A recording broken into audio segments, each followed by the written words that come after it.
Worry, मैं हूं नेहा आपके साथ और आप देख रहे हैं NBT tech ed. JEE Main का सेशन 1 एग्जाम जनवरी में होने वाला है और सेशन 2 एग्जाम अप्रैल में होने वाला है।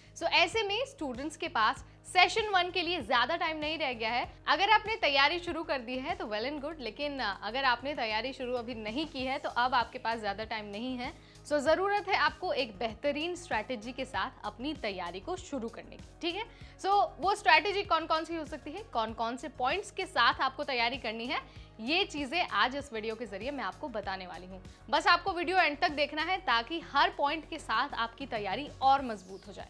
तो चलिए शुरू करते हैं।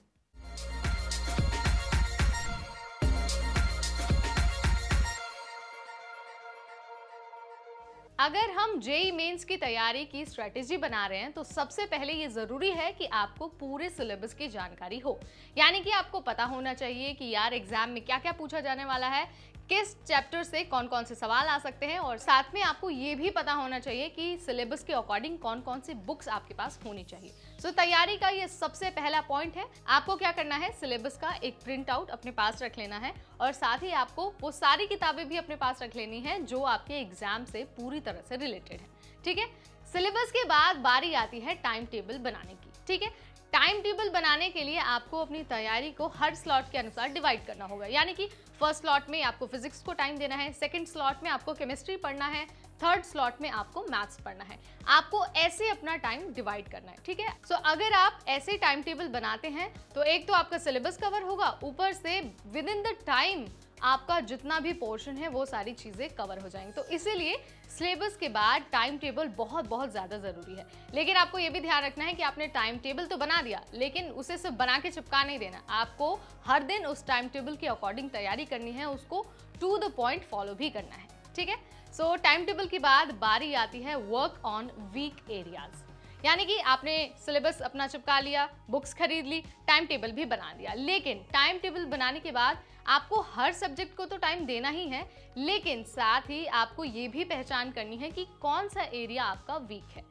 वीक एरियाज की पहचान करना इसलिए जरूरी है ताकि आप उसमें थोड़ा सा एक्स्ट्रा एफर्ट डाल पाएं। हम ये नहीं कह रहे कि आप एक ही सब्जेक्ट पूरा दिन पढ़ते रहिए, बाकी को स्किप कर दीजिए, नहीं।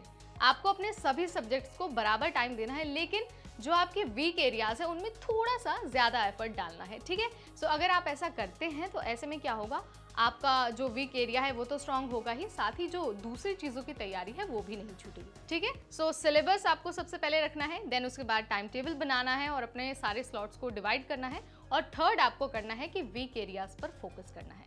वीक एरियाज पर फोकस करने के बाद बारी आती है नोट मेकिंग की।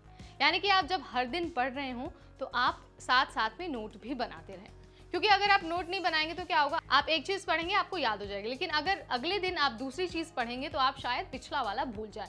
ऐसे में आपको जरूरत पड़ेगी रिवीजन की। ठीक है, रिवीजन करने के लिए सबसे जरूरी है नोट मेकिंग। हर दिन तैयारी करिए, थोड़ा थोड़ा भी आप जितना भी पढ़ रहे हैं उनका एक नोट बनाते रहिए, ताकि एंड टाइम पर जब आप हो सकता है पीछे की चीजें भूल जाए तो आप नोट्स के जरिए अपना रिवीजन पक्का कर ले। रिवीजन करेंगे तो क्या होगा, आप सारी चीजें रिकॉल भी कर पाएंगे और जब आप एग्जाम हॉल में बैठेंगे तो आप कुछ भी भूलेंगे नहीं। ठीक है, note making is a must for JEE Mains exam.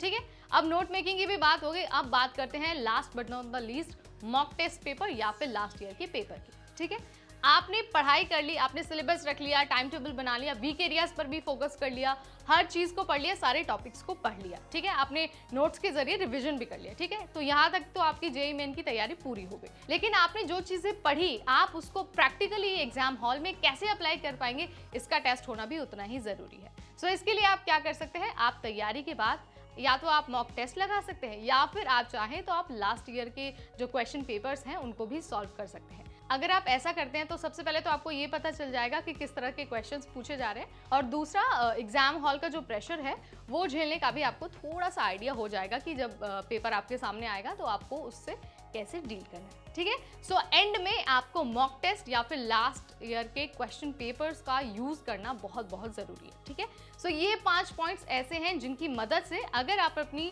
तैयारी की स्ट्रैटेजी को प्लान करते हैं, फॉर श्योर आपको 100 परसेंटाइल या फिर 99 परसेंटाइल तो पक्का मिल जाएगा।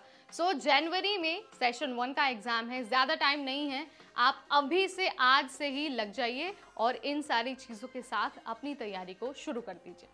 सो इस वीडियो में इतना ही। अगली बार फिर आपके सामने आएंगे एग्जाम की ऐसी ही स्ट्रैटेजी के साथ। अगर आपका कोई सवाल है या फिर आपको एग्जाम को लेकर कोई भी कंफ्यूजन है तो आप हमें कमेंट सेक्शन के जरिए बता सकते हैं। इस वीडियो में इतना ही, अगली बार फिर हाजिर होंगे। तब तक मुझे यानी नेहा को दीजिए इजाजत। Stay tuned to NBT take.